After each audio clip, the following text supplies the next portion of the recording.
en vient à ces incendies qui posent question. 5 maisons détruites en Ille-et-Vilaine parce que des panneaux solaires ont pris feu. Alors que s'est-il passé? Y a-t-il des risques avec ce genre d'installation? On est à Montauban de Bretagne et à Saint-Turial avec Sandra Douceret et Capucine Collin. Les débris témoignent de la violence des flammes. Il était presque 14 h hier lorsque la toiture de cette maison s'est embrasée.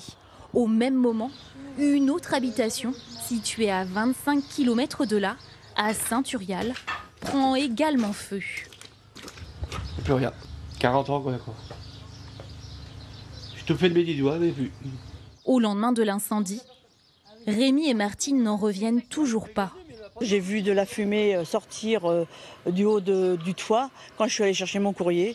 Donc du coup, j'ai été chercher mon mari pour appeler les pompiers.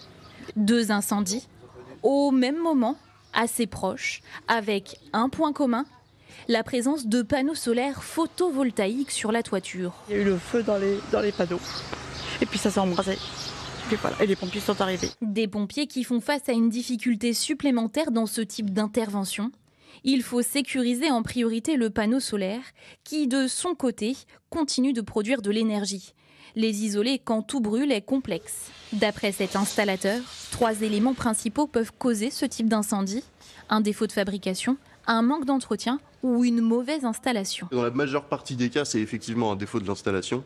Ces connecteurs peuvent s'échauffer et sur la durée de vie de l'installation, au bout de plusieurs années ou même plusieurs mois, les connecteurs-là peuvent fondre, ce qui peut créer derrière des gros défauts, voire des incendies.